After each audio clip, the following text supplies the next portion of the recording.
ઓમ શ્રી ગણેશાય નમઃ. જય શ્રી કૃષ્ણ મિત્રો. પવિત્ર નવરાત્રિમાં આપણે સાંભળી રહ્યા છીએ શ્રીમદ દેવી ભાગવત, અને આજે અત્યાર સુધીમાં આપણે 1 થી 4 સ્કંદ સાંભળી ચૂક્યા છીએ, અને હવે આપણે સાંભળીશું સ્કંદ 5મો. યા દેવી સર્વભૂતેષુ માનવ દુર્ગા રૂપેણ સંસ્થિતા નમસ્તસ્યે નમસ્તસ્યે નમસ્તસ્યે નમો નમઃ. જય માતાજી.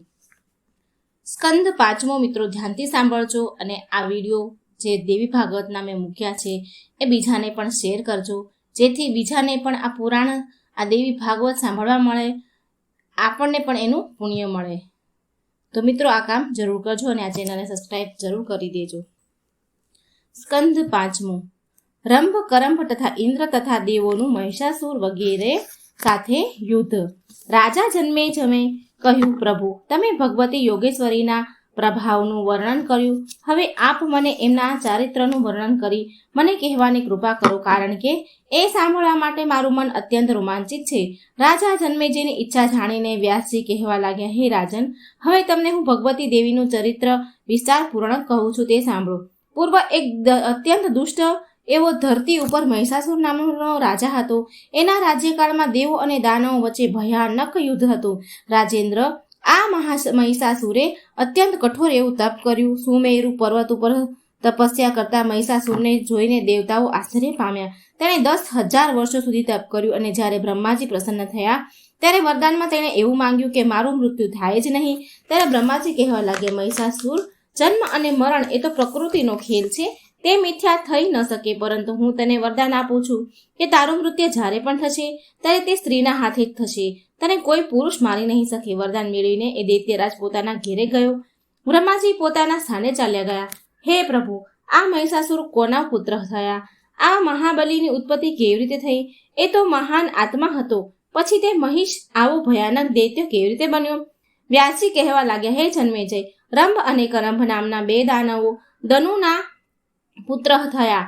આ રંભ અને કરંભને કોઈ સંતાન ન હોવાથી તેઓ બંને પુત્રની ઈચ્છાથી કઠોર તપ કર્યું. રંભ નામના દાનવે વડની છાયામાં પંચાગ્નિ સાધના કરવા લાગ્યો, જ્યારે કરંભ પંચાનંદના પવિત્ર જળમાં ડૂબીને કઠોર તપ કર્યું. ત્યારે ઇન્દ્રએ ભૂંડનું રૂપ લઈને જળમાં જઈને પેલા દુરાચારી દાનવ કરંભના પગ પકડી લીધા, અને કરંભ ડૂબી મર્યો.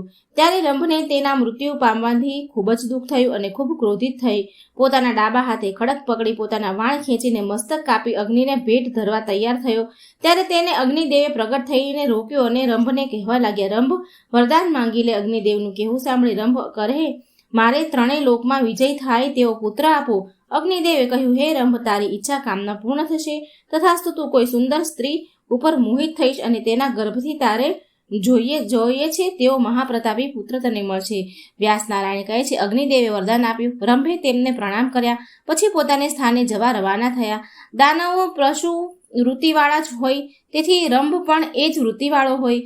એક ભેંસ રસ્તા જતી સામે મળી. તેના ઉપર કામવાસ સવાર થઈ અને તેના ઉપર આસક્ત થયો. આ સમયે ભેંસને ગર્ભધારણ કરવા માટેનો સમય થયો હોય. રાજાના વીર્યથી ભેંસને ગર્ભ રહી ગયો. કહે છે કે ભાવિ અત્યંત બળવાન હોય છે. એ જ સમયે એ ભેંસને જોઈ કામાતુર એક પાડો તેના ઉપર સવાર થઈ જતા રંભ તેને મારવા લાગ્યો. એટલે પોતાના કાર્યમાં વિઘ્ન નાખનારા રંભને પાડાએ પોતાના સિંગથી રંભના હૃદય ઉપર ઘા માર્યા, અને રંભને ઈજા થઈ, તેનાથી તેનું મૃત્યુ થયું. ત્યારે પેલી ભેંસ ભયથી વિહ્વળ થઈ ત્યાંથી નાસી છૂટી. એ જ સમયે વટવૃક્ષની છાયામાં બેઠેલો યક્ષોએ આ જોયું કે ભેંસ પોતાના શરણે આવી છે. ત્યારે યક્ષો પોતાના ધનુષ બાણું ઉઠાવી પેલા પાડા ઉપર બાણોથી વર્ષા કરી, અને બાણના પ્રહારથી પાડાનું મૃત્યુ થયું. ત્યાર પછી યક્ષોએ રંભના મૃત શરીરને અગ્નિ સંસ્કાર કરવા માટે ચિતા ઉપર ગોઠવ્યો. ભેંસને તે વખતે જ્ઞાન થયું કે મારનાર પોતાનો પતિ થાય, એટલે તે પણ રંભની પાછળ ચિતા ઉપર કૂદી અને સતી થઈ, અને મહિષ એટલે કે ભેંસ તથા પ્રેમી પતિને પોતાની છાતીએ દબાવી દીધો. ત્યારે તરત જ તે ચિતામાંથી મહાબલી મહિષાસુર નીકળ્યો. તેની પાછળ રંભ પણ બીજું શરીર ધારણ કરીને રક્તબીજના રૂપે નીકળ્યો. આમ મહાબલી રંભથી જ આ બંનેની ઉત્પત્તિ થઈ. વ્યાસ કહે છે, હે રાજન, દેવો દાનવો અને માનવોથી અવધ્ય હતો. મહારાજ, મહાન આત્મા મહિષાસુરના જન્મની તથા એને મળેલા વરદાનનો આ પ્રસંગ છે. વ્યાસજી કહે છે, આ પ્રમાણે મહિષાસુરનો રાજ્ય અભિષેક થયા પછી તે દાનવ જગત ઉપર રાજ્ય કરવા લાગ્યો. હે રાજન, બ્રહ્માજીના વરદાનથી દાનવ મહિષાસુર અભિમાનમાં ચકચૂર થઈ ગયો.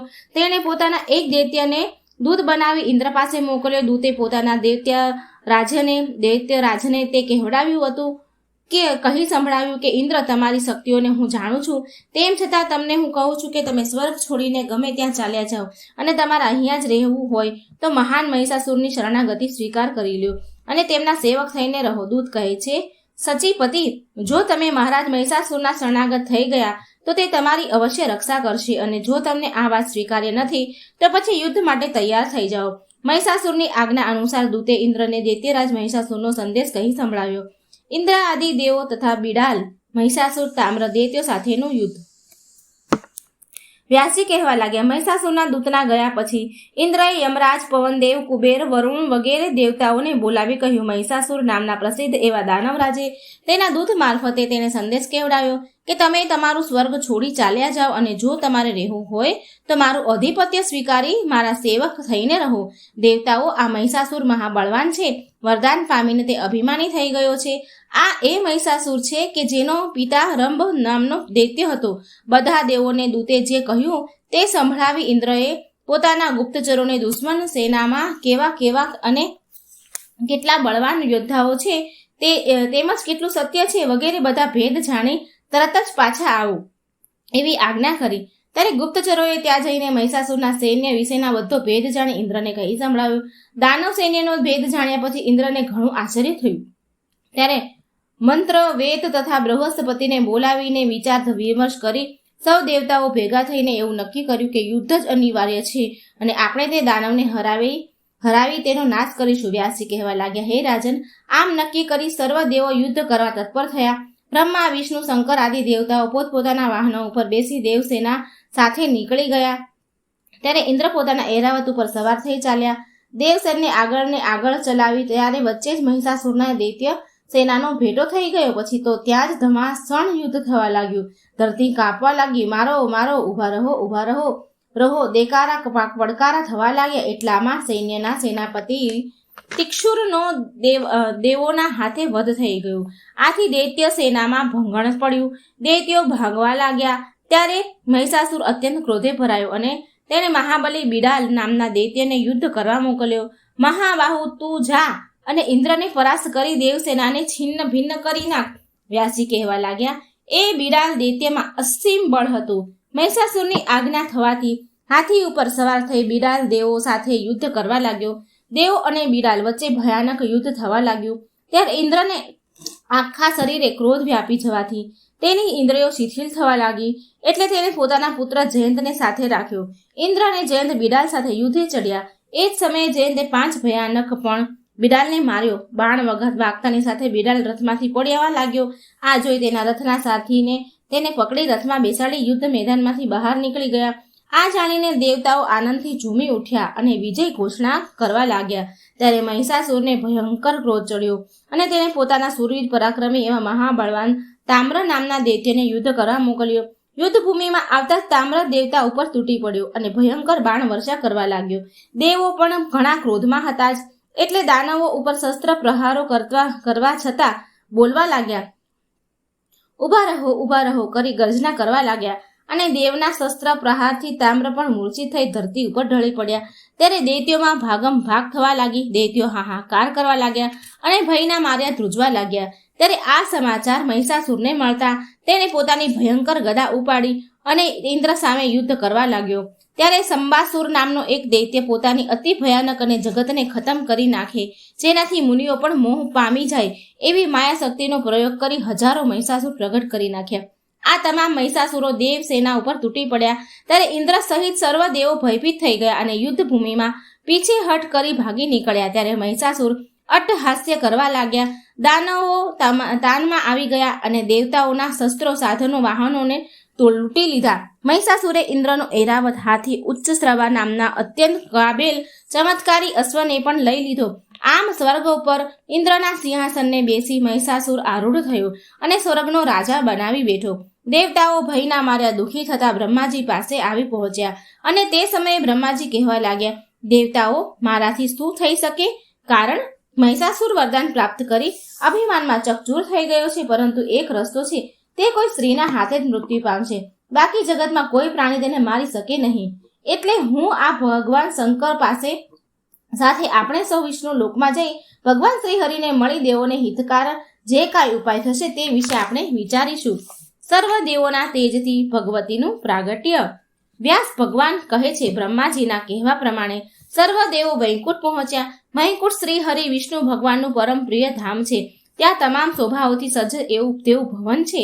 દેવોનું આગમન થતાં ભગવાન વિષ્ણુ પોતાના ભુવનમાંથી બહાર આવ્યા અને ખૂબ જ ઉત્સાહિત થઈને સર્વ દેવોને મળ્યા. ત્યારે દેવતાઓએ પ્રભુની સ્તુતિ કરી કહેવા લાગ્યા, પ્રભુ, અમે અત્યારે અત્યંત દુઃખમાં છીએ, દુઃખમાંથી પસાર થઈ રહ્યા છીએ.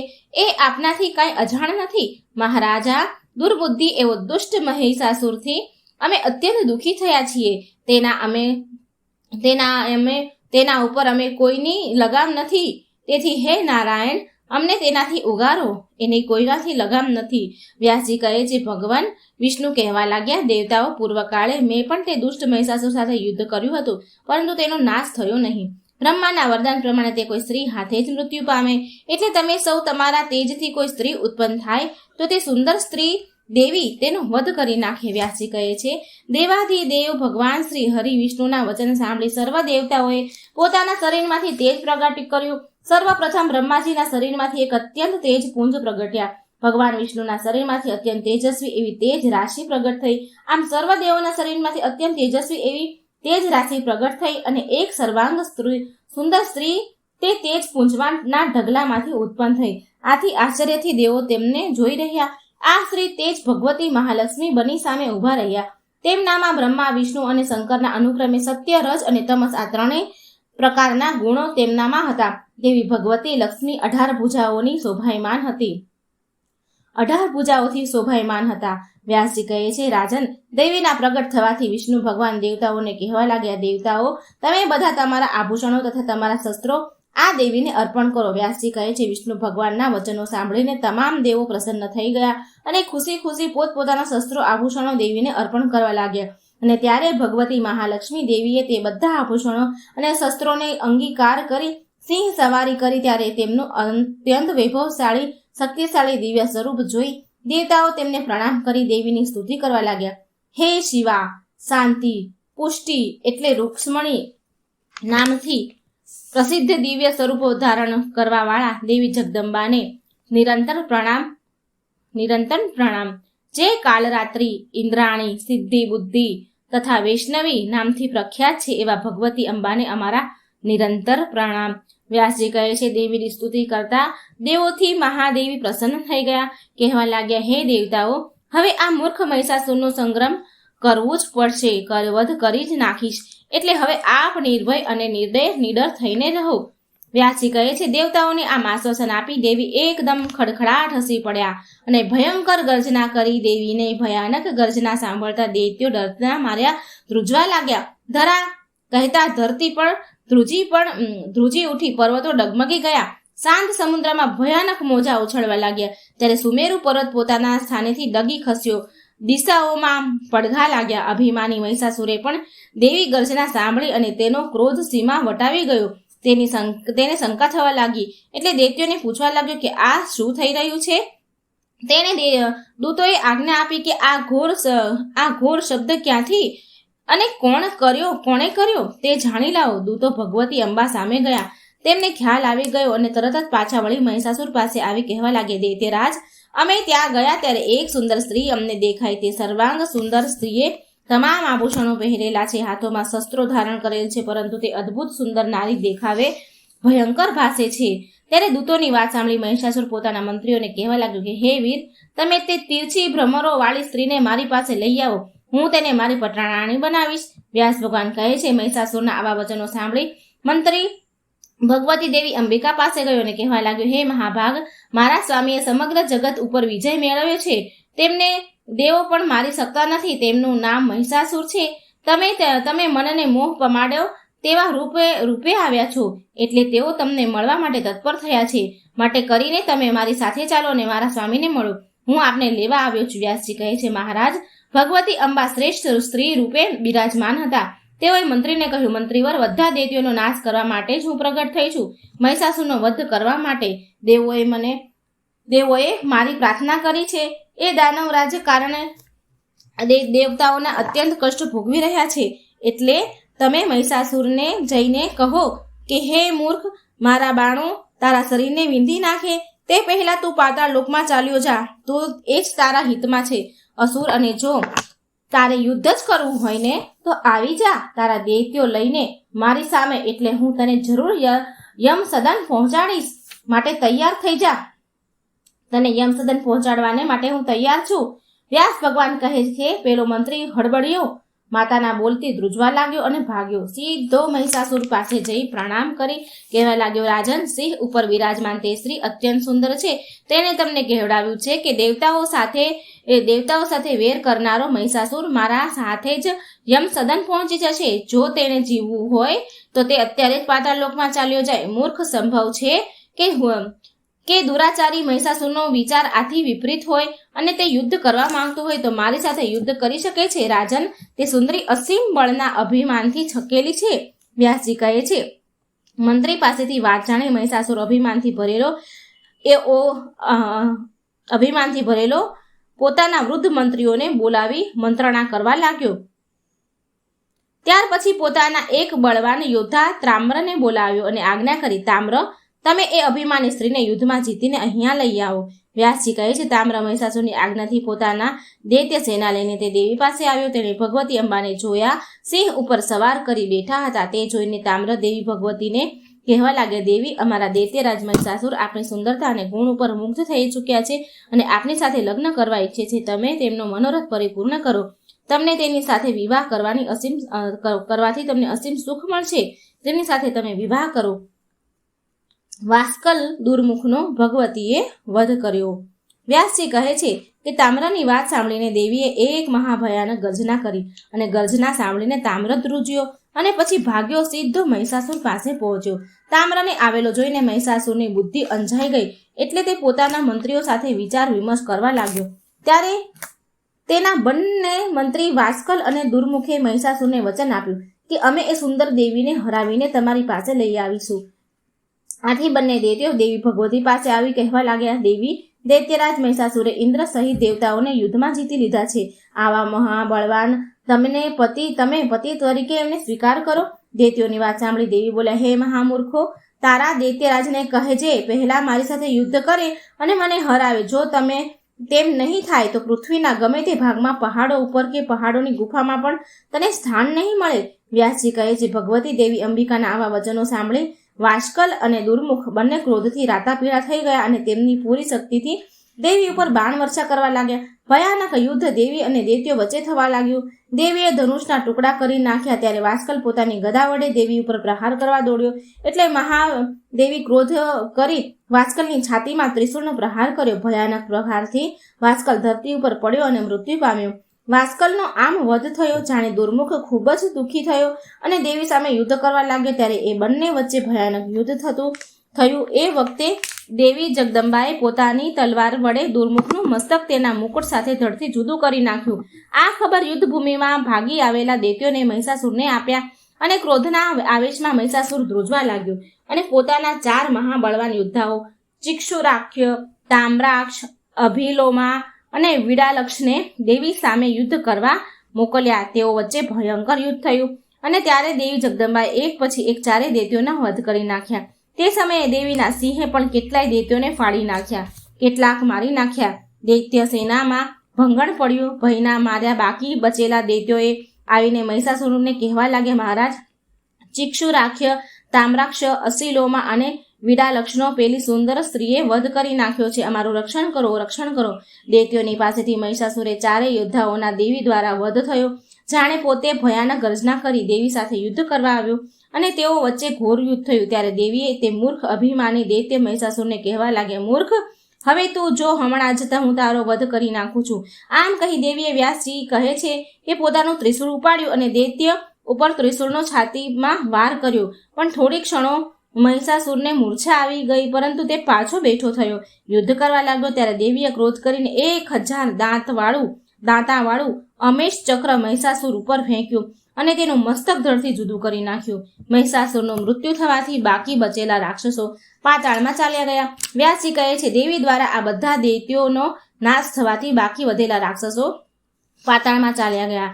ત્યાર પછી તો શુંભ નિશુંભ, વૃમ્રલોચન, ચંડ મુંડ, રક્તબીજનો દેવી દ્વારા વધ થયો. દેવો ખૂબ રાજી થયા. ત્રણેય લોકમાં પુનઃ શાંતિ છવાઈ ગઈ. ઇન્દ્ર અને બધા દેવતાઓ સ્વર્ગ ગયા. વ્યાસજી કહે છે, આ બધા પવિત્ર આખ્યાનોને વાંચવાથી કે સાંભળવાથી શત્રુથી કોઈ ભય રહેતો નથી. જે કોઈ નિયમિત આ પવિત્ર આખ્યાનનું પઠન શ્રવણ કરે છે તેવા મનુષ્ય મુક્તિના અધિકારી બને છે. રાજા સુરથ અને વેશ્યનું સુમેધા ઋષિના આશ્રમે આગમન. દેવીની મહિમાનું વર્ણન. દેવી જગદંબા દ્વારા દેવોનું કાર્ય સંપન્ન થયું. રાક્ષસોનો નાશ થયો. એ સર્વ કથા સાંભળ્યા પછી જન્મેજયે પૂછ્યું, મુનિવર, આપ હવે એ બતાવો કે બધી કામનાઓ પરિપૂર્ણ કરનારા તે દેવી સર્વપ્રથમ કોના ઉપર પ્રસન્ન થયા હતા તથા કોને એવું દુર્લભ ફળ પ્રાપ્ત કરવાનો શુભ અવસર મળ્યો હતો? બ્રાહ્મણ સાથે ભગવતીની ઉપાસના, પૂજા તથા હોમની વિધિનું વર્ણન કરવાની કૃપા કરો. સૂતજી કહેવા લાગ્યા, રાજા જન્મેજય વાત સાંભળી સત્યવતી નંદન વ્યાસજી પ્રસન્નતાપૂર્વક મહામાયાનો મહિમા પ્રસંગ જન્મેજયને સંભળાવા લાગ્યા. વ્યાસજી કહેવા લાગ્યા, પ્રાચીન સમયની વાત છે. સ્વરોચિ મન્વંતરમાં સુરથ નામે રાજા થઈ ગયા. રાજા સ્વભાવે ખૂબ જ ઉદાર હતા. વળી પ્રજાપાલક હતા. સત્યવાદી, કર્મનિષ્ઠ, બ્રાહ્મણોના ઉપાસક, પોતાના ગુરુ શ્રદ્ધા રાખનાર તથા પોતાની પત્નીમાં જ સદા પ્રેમ રાખનાર હતા. આ રાજા સુરથનો પહાડોમાં રહેતા મલેચ્છો સાથે વિવાદ થતા યુદ્ધ થયું. તે યુદ્ધમાં સુરથની હાર થઈ. ત્યારે નિરાશ થઈને તેઓ પોતાના નગરમાં ગયા તો ત્યાં તેમને તેમના મંત્રીઓ દુશ્મનોને આધીન થઈ ગયા. દુશ્મનોનો સંગમાં ભળી જનારા મારા મંત્રીઓનો મારે વિશ્વાસ કરવો જેવો નથી. આમ વિચારી રાજા પોતાના ઘોડા ઉપર બેસી કોઈને કાંઈ કહ્યા સિવાય એકલા નગરમાંથી નીકળી પડ્યા અને એક ગાઢ જંગલમાં આવી પહોંચ્યા. અને ત્યાંથી આગળ જતા સુમેધા નામના મુનિનો આશ્રમ 3 યોજન દૂર હતો. ત્યાં જઈ નિર્ભયતાથી આશ્રમમાં વિશ્રામ કરવાનો નિર્ણય કર્યો. પછી ત્યાં નિવાસ કરવા લાગ્યા. આહાર, ફળ, ફૂલ ખાતા. એક દિવસ તેઓ આશ્રમમાં વૃક્ષના છાંયે બેસી પોતાના રાજ્યની તથા પ્રજાની ચિંતા કરતા બેઠા હતા. તેવામાં ત્યાં એક વેશ્ય આવા લાવીને લાગ્યો અને રાજા સુરથની નજીક આવ્યો બેઠો. ત્યારે સુરથ રાજા તેને પૂછવા લાગ્યા, તમે કોણ છો અને આ ગાઢ જંગલમાં કેવી રીતે આવી ગયા ને આટલા બધા ચિંતામાં કેમ દેખાવ છો? તમે તમારી ઈચ્છા પ્રમાણે તમારા મનની વાત કરો. હું મારાથી બનતો પ્રયત્ન કરી તમારી મદદ કરવાનો કોશિશ કરીશ. વ્યાસજી કહેવા લાગ્યા, રાજા સુરથની વાત સાંભળી ને વેશ્ય કહેવા લાગ્યો કે હે મિત્ર, વેશ્ય જ્ઞાતિમાં મારો જન્મ થયો છે અને મારું નામ સમાધિ છે. હું ખૂબ જ ધનવાન હતો તથા ધર્મ, વૃત્તિ અને ભક્તિ ભાવવાળો હતો. મારી સ્ત્રી અને પુત્ર બંને ધનના ઘણા લોભી હતા. તેઓને મારું ધન જોઈતું હતું અને ભોગ વિલાસમાં વાપરવું હતું. તેથી તેઓ મને કંજૂસ કહીને મને તેઓએ જાકારો આપ્યો અને હું અહીંયા દુઃખી થતો આવી પહોંચ્યો. મિત્ર, હવે મારી કહાણી સાંભળો. તમે તમારી વાત કહેવા કૃપા કરો. ત્યારે રાજા સુરત સમાધિને કહેવા લાગ્યા, મારું નામ સુરત છે અને દૂરના નગરનો હું રાજા છું. શત્રુઓએ મારા ઉપર ચઢાઈ કરી. મારા મંત્રીઓ તેમની સાથે ભળી ગયા છે. મારી હાર થઈ અને હું અહીંયા આવીને મારો ખરાબ સમય પસાર કરી રહ્યો છું. ત્યારે પેલો વેશ્ય કહે છે, રાજન, મારો પરિવાર અત્યારે અસહાય થઈ ગયો છે. મારા વગર તેઓ ઘણું કષ્ટ ભોગવતા હશે. તેથી મારું મન ખૂબ જ વ્યાકુળ થઈ ગયું છે. મને કોઈ જ પ્રકારની શાંતિ થતી નથી. ત્યારે રાજા સુરથે પણ આ પ્રમાણે જ કહેવા લાગ્યા, વેશ્ય, મને પણ મારું રાજ્યના લોકો દુઃખી થઈ ગયા હશે. તેથી હું પણ દુઃખ ભોગવું છું. આશ્રમમાં મુનિજી અત્યંત શાંત પ્રકૃતિવાળા છે. તેઓ પાસે આપણે બંને જઈને તેમને આપણા દુઃખની વાત કરીએ. તેઓ અવશ્ય કોઈ ઉપાય બતાવશે. વ્યાસજી કહે છે, આમ વિચાર કરી સુરથ રાજા અને સમાધિ વેશ્ય બંને અત્યંત નમ્ર થઈ પોતાના દુઃખ શોકનું કારણ પૂછવા માટે સુમેધા મુનિ પાસે ગયા. તે સમયે તે પરમ આદરણીય મુનિ આસન ઉપર શાંત ચિત્તે બેઠા હતા. સુરથ રાજાએ તેમની પાસે જઈ મસ્તક નમાવી પ્રણામ કર્યા અને શાંતિથી ત્યાં બેસી પોતાના દુઃખ કહેવા લાગ્યા. ત્યારે સુમેધા ઋષિએ તેમને શોક અને મોહનો નાશ કરવાવાળા ઉત્તમ જ્ઞાનનો ઉપદેશ આપવાનો આરંભ કર્યો. ઋષિ કહેવા લાગ્યા, રાજન, શાંત ચિત્તે સાંભળો. હું તમને બંધન અને મોક્ષનું કારણ બતાવું છું.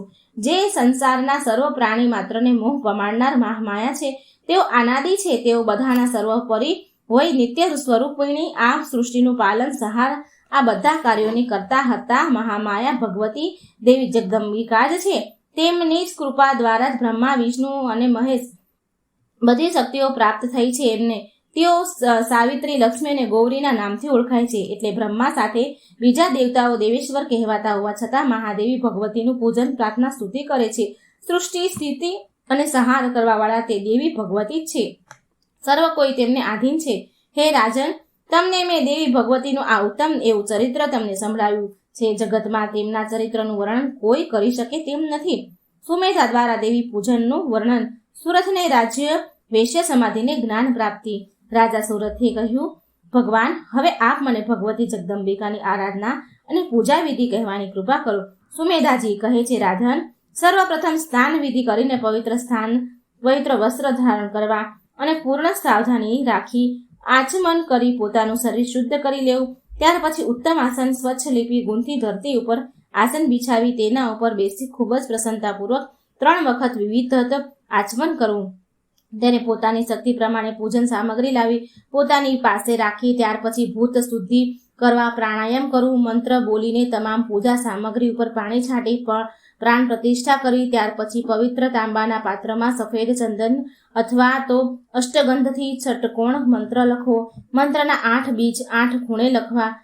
9મો અક્ષર મધ્ય કર્ણિમાં લખવો. પછી વેદોક્ત વિધિ પ્રમાણે તે યંત્રની પ્રાણ પ્રતિષ્ઠા કરવી. જો યંત્રનો અભાવ હોય તો ધાતુની પ્રતિમા બનાવી અને ત્યારબાદ વેદોક્ત વિવિધ વિધિથી પૂજન કરવું. નિર્વાણ મંત્રના જાપ કરવા. દરરોજ 3 ચરિત્રનો પાઠ કરવો જરૂરી છે. ત્યારબાદ વિસર્જન કરવું. રાજન, પોતાનું કલ્યાણ થાય તેવું ઈચ્છનારા પુરુષે આસો અને ચૈત્ર મહિનામાં શુક્લ પક્ષમાં નવરાત્રિ વ્રત કરવું. 8મ, 9મ અને 14ના દિવસે ભગવતીની વિશેષ પૂજા કરવી જોઈએ. જે કોઈ સ્ત્રી અથવા પુરુષ ભક્તિમાં તત્પર થઈને નવરાત્રિ વ્રત કરે છે તેના સર્વ મનોરથ ક્યારેય નિષ્ફળ થતા જ નથી.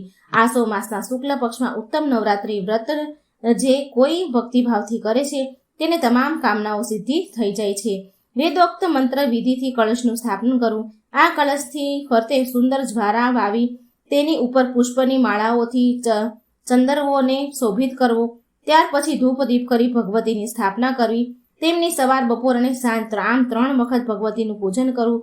ભગવતી ચંડિકાના પૂજનમાં પોતાની શક્તિ પ્રમાણે ખર્ચ કરવું. કંજુસાઈ કરવી નહીં. 8મ તથા 9મ બેમાંથી કોઈ પણ દિવસે વિધિ સહ યજ્ઞ કરવો. ત્યાર પછી બ્રાહ્મણોને ભોજન કરાવવું અને દક્ષિણા આપી પ્રસન્ન કરવા. નવરાત્રિના વ્રતના પારણા 10મને દિવસે કરવા. ભક્તિવાન રાજાએ તે સમયે દાન કરવું.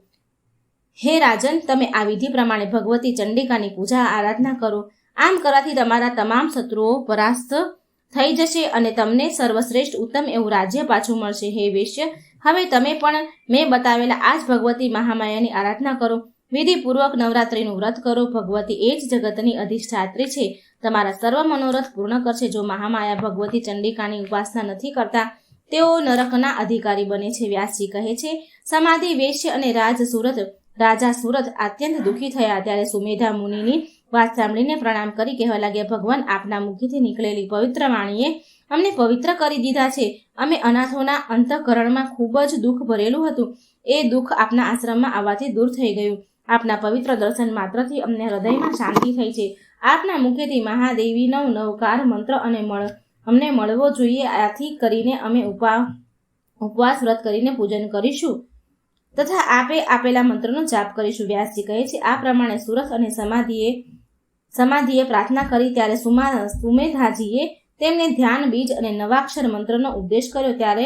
ત્યારબાદ તેઓ એક પવિત્ર નદી તટે ચાલ્યા ગયા અને ત્યાં તેમણે એક નિર્જન એકાંત સ્થળે આસન જમાવી પોતાનું ચિત્ત સ્થિર કરીને બેઠા અને શાંત થઈને તપ જપ કરવા લાગ્યા. આમ 1 મહિના સુધી તેઓએ એક આસને બેસી જપ કર્યા. તેઓના નિયમ હતો કે 3 ચરિત્રનો પાઠ કરવો. તેઓ આમ 1 મહિનામાં પછી ભગવતીના ચરણ કમળોમાં તેમને શ્રદ્ધા ભક્તિ વધારે ઉત્પન્ન થઈ અને તેમની બુદ્ધિમાં કોઈ સંકલ્પ વિકલ્પ ન રહ્યા. વ્યાસજી કહે છે, રાજન, રાજા સુરત અને સમાધિ વૈશ્ય પણ આ જ પ્રમાણે નદી તટે જઈને મન શાંત કરી જપ તપ કરવા લાગ્યા. અવારનવાર તેઓ મુનિ સુમેધા પાસે જઈ તેમનું માથું નમાવી પ્રણામ કરીને પાછા પોતાને સ્થાન આવી નવાક્ષર મંત્રનો જાપ કરતા તેઓ પહેલા ફળ ફૂલનો અક્ષર કરતા, પરંતુ ત્યાર પછી સૂકા પાન ખાઈને જપ તપ કરવા લાગ્યા. આમ બંને 1 વર્ષ સુધી તપસ્યા કરી. 2 વર્ષ તપ કરતા પૂર્ણ થયા ત્યારે દેવી ભગવતીએ તેમના સપનામાં આવી દર્શન આપ્યા. ત્યારે તેઓ બંને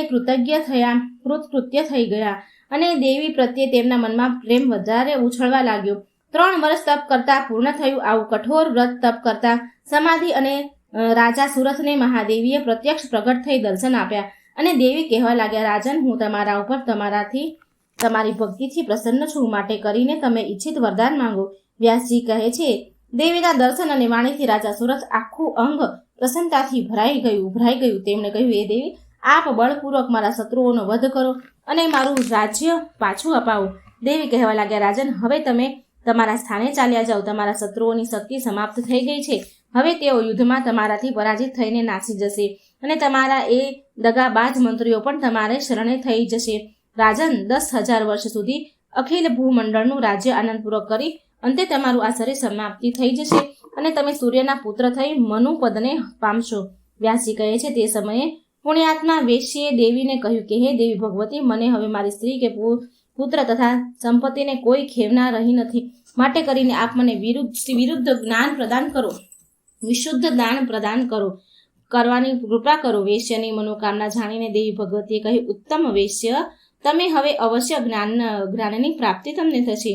આમ રાજા સુરથ અને વેશ્યની સમાધિને દેવીએ વરદાન આપ્યું અને ત્યાંથી અંતર ધ્યાન થઈ ગયા. ભગવતી દેવીના અંતર ધ્યાન થઈ ગયા બાદ સુરથે સુમેધા મુનિને પ્રણામ કર્યા અને તેઓની આજ્ઞા લઈને આશ્રમમાંથી ચાલ્યા ગયા. પેલો સમાધિ વેશ્ય પણ દેવીની કૃપાથી પરમ જ્ઞાની થઈ ગયો.